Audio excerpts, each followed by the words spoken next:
એક આદમી ફૂલ ગરમી મોનાળા દાડે લેમડા સાઈલે હુતો તો એક કાગલો આવીને લેમડા માં બોલ બોલ બોલ બોલ કરે તો પેલા આદમી ગુસ્સો આવી ગયો. ઈ કે ઉભો રે, આખો દાડો બોલ બોલ કરે, હુવા નહીં દીધો. અબાર ઘેર માં જાઉં, કોવાડો લાવો, લેમડો કાપો ને તમને ઠામ મારી નાખો એમ. તો કાગલો લેમડા માં બેઠો બેઠો દાંત કાઢવા માંડ્યો. આ કેવો ગાડો આદમી યો ઘેર માં જાય ને કોવાડો લાવે ને લેમડો કાપે ને મને ઠામ મારા એટલે હું ઉડી નાઈ નહીં જો એમ.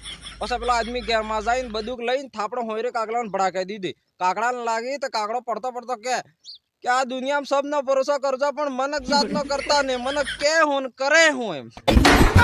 આટલા સોરે જાનુડીને ભરોસા કમ કરજો, કેમ કે જાનુડી તમે કને કહીએ હું મારે જઈને કરીએ હું. યાદ રાખજો વાત. હાવ કઈ સલામ કે રે હું રોજ રોજ વિડિયા બનાવીને નાખો એના મતલબ એમ નહીં સમજતો મારા ભાઈ કે માર કને કોઈ કામ ધંધો નહીં ને હું નવરો એમ. સરકારી નોકરી થારા ભાઈ ને સવારે 7 વાગ્યા મોડું દુજા વગર એક વખત ફોટો પાડી આપજો, 10 વાગે ઝીલીને તૈયાર થઈને સેન્ટ સાટીને બીજો ફોટો પાડી આવુંગા. સરકારી अरे हेलो भाई फटाफट आओ, सचिव साहब आप जाए चेकिंग करवा बोला तार आबार मेडो में नहीं जाएगा. હું વાત કરે, અરે માર હાટા કે બીજું ઉભું કરી દીધા, ટોપી પહેરાવીને કે મોઢા માથા રૂમાલ બાંધાવીને પણ માર મેડું પડવું નહીં. બેઠ ના કરી દીધો, હું 5 મિનિટમાં પૂગી રહી ગયો હું. ફટાફટ આવો. અરે હું રોજગાર ગારંટી કરું, સરકારી નોકરી આવી ગયો ચેકિંગ વાળો સાઈડ આવું પેલ ફોટો પાડી. હાલો શેઠ, અરે ગાડી ઠોકાઈ ગઈ. અરે કેવી રીતે ઠોકાઈ ગઈ? આ બુટડીંગ ડડામ બુટંગ એમ ઠોકાણી. પૂરા ભાઈ એમ ને કહી રહીજો, હરતે ઠોકાણે એમ કહી રહીજો હું બિલ્ડિંગ બિલ્ડિંગ વાળા. કાલે થોડોક પૈસાની જરૂર પડી ગઈ હતી, હું બેંકમાં લોન લેવા ગયો. તે બેંક વાળે મારા કાગદા પૂરો ચેક કરીને પછી મને કહેજો કે ભાઈ તમારા કાગદા સબ કમ્પ્લીટ લોન તે અમે તમને આલ દઉં, પણ તમે એમ કામ ધંધો શું કરો એમ. તે મેં કહેજો હું ગપ્પ મારું.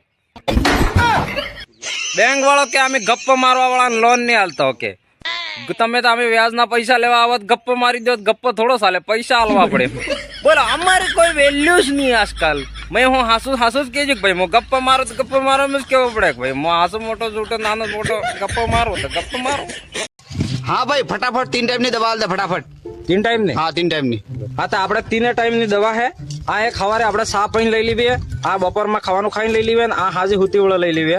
3 ટાઈમ. અને પછી એને મળાવા બદલે આ પડીકું ફાડી નાણામ નાખીને હલાવીને થોડી વારમાં લઈ લેવી, એટલે તમારા પસાવારમાં કામ ખતમ હે. અને ઓર બી ઉતાવળ હોય તમારે તો પછી આ 2-3 ને એક્સ્ટ્રા લઈ લેવી, દાડા તમારે મરજી આવે 3 જણ એ ગોળી લેતું રહેવું તમારે. ને અગર ઓર બી ઉતાવળ હોય તમારે હજુ ઉતાવળ હોય તો પછી આપણે આ કેપ્સ્યુલ લઈ લેવી, ને પછી આ એક કેપ્સ્યુલ એમ કરીને કાઢીને આ મોઢામાં લગાડવાની, પછી આ માચીસ થી કેમ લગાડીને પછી ખેંચતા જાઓ, તમારા ફેફડામાં દવાનો ગેસ થતો જાય ને એમ કરતા કરતા તમારા પછી 20 काम खत्म થઈ જાય. ઠીક है, ચાલુ રાખો દવાઈ આપણી. ઠીક है, ચાલુ રાખો. ये राजस्थान है प्रधान, यहाँ पे आको दाड़ो उनाला रहता है ना, हाथ से समाहा થઈ जाता है. टाटाकट हाथ पड़ता वायरा आता है, वादळे गोराई जाते हैं, पूरा मौसम बदलाई जाता है. पूरा दाड़ा लू खाओ, हाथ पड़ता टाटी टाटी हवा खाओ. हमारे राजस्थान में मन के तो मजाक करते करते पण भगवान भी मजाक कर रहा है. आको दाड़ो उनाला करता है ना, हाथ पड़ता समाहा करता है. कंफ्यूज, मौसम इज कंफ्यूज, पूरा कंफ्यूज. वो भी कंफ्यूज. वीडियो किस टॉपिक पे बनाऊं, वादड़ा पे उनाला पे बनाऊं कि समाहा पे बनाऊं? कंफ्यूज, पूरा कंफ्यूज. एक जमाए ने हाहरी 20 दाड़ा रह गयो ते हायरो कंटाળી ગયો. हायरो के जमाई 20 दाड़ा થઈ ગયા. એ વખતે સટકો જમાઈ કે તમાર સોરે માર ઘેર 20 સાલ થઈ રે તો મેં કરે કેજુ એના હારો કે પણ ઈ તો તમે શાદી કરીને પણની લઈ ગયો. તો જમાઈ કે તો મો શાદી કરીને પણનીને જ આપજો, મો કોઈ થોડો તમાર ઘેર નાતરે આપજો. બરોબર છે આજકાલ વાળા જમાઈ હાયરન પોસવાની હતી.